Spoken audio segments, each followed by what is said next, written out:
What's up, guys? Welcome back to another episode of In the Heyday. I'm your host, Oliver Hayes, and I'm here at the CU Event Center a little bit after the Colorado Buffaloes improved to 8-0 to start a season for the first time in 76 years. This came thanks to a 78-70 win over the California Baptist Lancers, handing the Lancers their first loss of the season as both programs entered this game 7-0 on the year. However, this game did not come without worry for the Buffs, who once trailed by 14 points midway through the first half in this contest before cutting the lead to 2 by the half and eventually outscoring the Lancers by 10 in the second half. The Buffs, their offense was limited in the first, shooting 37% from the field before coming alive in the second, shooting over 50% from the field in those final 20 minutes. And while the Buffs were able to keep it to just 10 turnovers, some of those turnovers led to scores for the Lancers. And the Buffs, who have notably shared the ball this season and have relied on a multitude of offensive options in their games this year, only had 11 assists on the offensive side. On the defensive side, California Baptist, they only finished the game shooting 40% from the field, but in that first half, they shot 43.3% from the field, and that was led by Dominique Daniels Jr., who went for a game-high 25 points and was a big reason of why this game was so close and why the Buffs struggled so hard on the defensive side, because he was able to get downhill into the paint, not only for his baskets, but to draw fouls. He shot 11 free throws, making 10 of them. He also had 3 assists as he was able to get some driving kicks, but also the interior for the Lancers of Brady Hennigy, who came off the bench, but Jonathan Griman and Thomas Endong, who started. Those guys, all over 6'10", all pretty athletic, were a force on the offensive glass as they notched 14 offensive rebounds, and along with Daniels, who was able to get into the paint, the interior and Daniels were able to notch 44 points in the paint against the Buffs, who have notably relied on their interior on both sides of the floor throughout their undefeated season thus far. So, there were some issues for Colorado. Tad wasn't necessarily sure what the issue was on the offensive side, but on the defensive side, he mentioned how he had specifically changed the ball screen coverage for today's game to keep Daniels outside of the paint. However, Daniels, he was splitting ball screen coverage, getting through hedges. He was getting around guys, and he was getting to the rim, able to apply pressure and not only score but draw the free throws that I mentioned, which led to issues for Colorado on the defensive side. It was just really tough because one of the issues that led to that was because the bigs that I mentioned were so athletic, and while they didn't capitalize on any alley-oop, or they only capitalized on one alley-oop dunk, I believe, in the second half. They were there ready to potentially catch an alley-oop. They were there to have some putback dunks. They were there for some drop-off passes as they had those 44 points in the paint. But that's what Cal Baptist does. And Tad Boyle mentioned how he was disappointed. That Cal Baptist was able to get the 14 offensive rebounds, 44 points in the paint, because that's almost what they average on a game-to-game basis. And so far, Cal Baptist hasn't played a team as good as Colorado, their best team that they've played. I forget even who it was, but they played Oregon State, a former Pac-12 team, this Saturday and beat them. So they had a quick turnaround before this contest. But for the Buffs to allow them to get what they wanted in this contest, especially in the first half, but still throughout the second, as offensive rebounds were such an issue, and Daniel scored until the very final buzzer. The Buffs just didn't have what they wanted defensively. Some of that came with some foul trouble, as a guy like Felix Caceres specifically, had 2 bad calls go against him in the first half, which sent him to the bench.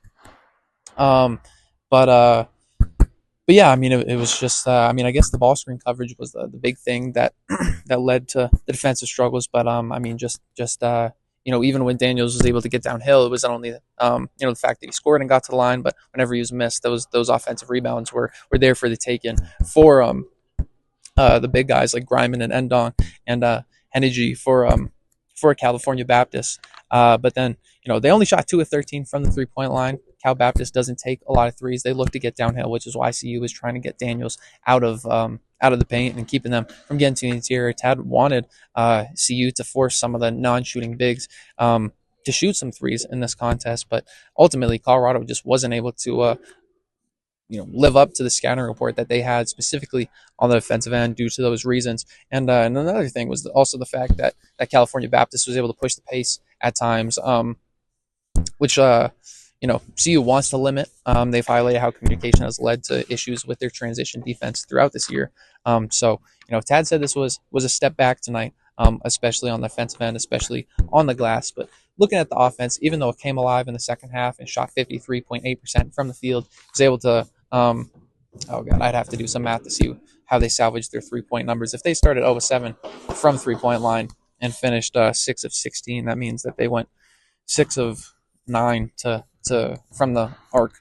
To end the game. So, after their slow start, they started to hit some more shots, especially from the 3-point line. But even though they only had 11 assists, I asked Tad about why they didn't have as many assists, and he just highlighted the lack of ball movement. He said part of that was due to California Baptist being able to apply pressure and get in passing lanes. There were times where Cal Baptist, even though they had a very slim rotation, they only really played 7 guys, and they dealt with foul trouble. They fouled out 2 guys as they were dealing with injuries in their backcourt at the moment. I forget where I was even taking that. But they pressed multiple times and were able to pressure the ball, which is why part of why CU wasn't able to get as good a ball movement as they wanted. But Tad also talked about how at the rim the Buffs just weren't able to score. They were, he didn't say it was only Banggot Dak, who didn't necessarily have the best offensive game, only shooting 1 of 7 from the field and only going to the line for 2 free throws. Tad was asked specifically about Banggot, but he said Banggot, along with the rest of the team, kind of went up soft going towards the rim, trying to put more English on the ball, trying to spin in some shots, which was more reminiscent of some of the issues that came up on the offensive side in Montana State and Eastern Washington at the beginning of the year, specifically for BD, but also the rest of the team. And so yeah, that was part of the reason is for the lack of assists is the lack of finishing, but that goes hand in hand with the ball pressure that Cal Baptist was able to apply. But yeah, this was just a very interesting game throughout because the starters really, really struggled. Elijah Malone, who had a team worst -10 in the box in the plus minus, he really, really struggled. He had 3 turnovers, only 6 points, 0 assists, just 2 rebounds.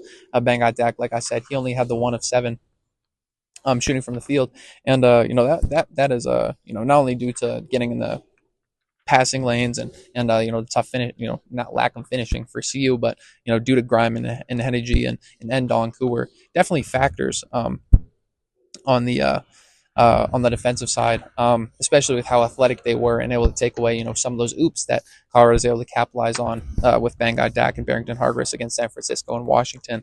And so, that didn't only limit the bigs, but Barrington Hargress, who has been solid taking care of the ball all year. He had 3 turnovers today, and was less as effective in the offense as he usually is. As he only scored, he still scored 12 points on 4-8 shooting. He was able to score the ball, but the multiple turnovers, I guess 4 to just 2 assists, that was less like him. Usually the Buffs numbers are across the board are inflated due to the performance that he's having, but without the impact from the bigs that he is used to, he was not able to have the the game that he's used to, at least passing the ball and taking care of it. And this game ultimately had to rely on the bench, who had 37 points in this contest, nearly 50% of the Buffs 78 in this contest, and that was thanks to Isaiah Johnson, who had a team high 17 points. He did what he usually does by just pushing the pace and being so insanely fast. The first step on that dude is just crazy, and once he gets into motion, it's hard to stop him without fouling him, as Isaiah went to the line for another 11 free throws in this contest, making 9 of them. He was great again, specifically on the offensive side. He also had 3 assists to 0 turnovers, and that was partially because alone McKaylee went for 11 points on efficient 4 of 8 from the field, 2 of 5 from the 3-point line. As a bench really, showed up on the offensive side. But beyond those two, Josiah Sanders specifically, he was only positive 1 in the plus minus in just 17 minutes played, but he had 2 offensive rebounds, showed up on the defensive side, had some great hustle plays, went to the free throw line a few times, and even hit his first career 3, which was huge down the stretch of the first half, as the Buffs were trying to limit that deficit entering the break. So the bench, they came in, they showed the effort, the depth that Colorado has against some of these thin teams, especially at altitude, which was, one of the good things from this contest. But ultimately, as Tad said, and as I mentioned earlier, the Buffs took a step back, specifically on the defensive side. But also, I wouldn't say they took a step back offensively, but didn't have the offensive showing that they are used to. Not only because the interior had its issues against the athletic big men that California Baptist has, but also because of the lack of ball movement and more of just one-on-one play that the Buffs relied on in this contest. But yeah, I mean, besides that, there were a few weird plays in this game. Like in the second half, Banggot Dak was given a flagrant one, and we didn't even get to see the review or the replay of that of why that was a flagrant one. But that led to not only free throws that wouldn't have happened on a non-bonus loose ball foul, but it also allowed to a ball retention for Cal Baptist, which led to the oop, the one oop that I mentioned earlier, which was a 4-point difference on just a loose ball foul. At one point in the second half. So this game did not come without some oddities. This was a very physical contest, especially as Cal Baptist crashed the glass, having 35 total rebounds to CU's 41 and the 14 on the offensive side. But now the Buffs need to take a day of rest, as Tad said. They're going to take the day off tomorrow, but they're going to lace them up starting Wednesday, and we'll need to come back and work on the preparation to not only fix offensive things and get back to moving the ball and being as efficient offensively, but specifically defensively, learning how to, they didn't have the issues that they were having earlier in the year as far as communication stuff, but with a younger team, whenever you have to have a quick turnaround, and you have to deal with the multiple scouting reports and a multitude of different rosters that will offer different things, especially in the Big 12. Guys will have to lock in and be able to, make adjustments on both sides of the ball to limit the top contributors for the opposing teams that will come to the Event Center and, in the opposing arenas that Colorado will face and travel to throughout this year. But I believe that's pretty much everything. I'll rewatch this contest as well as the Accuracy or Series contest. I can't watch the San Francisco one, but I have been rewatching the Washington one. So I'll do a full rewatch podcast of the last few games, while also previewing CSU, because that is the big contest that everyone is worried about, which will come, I believe, 1 p.m.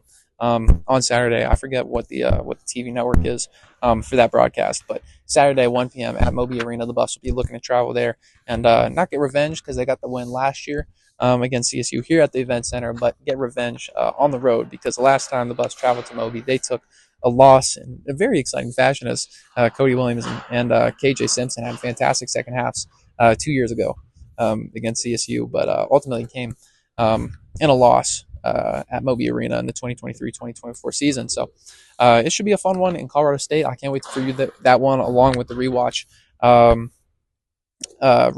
of the last few games. And yeah, I mean, be on the lookout for more content. It will be tough because the semester is wrapping up, but yeah, I just want to give as much coverage as I can to you guys because you deserve it, and this team is super fun to watch. So yeah, my name is Oliver Hayes. I appreciate you guys watching another episode of In the Heyday. I will catch you guys next time. Peace.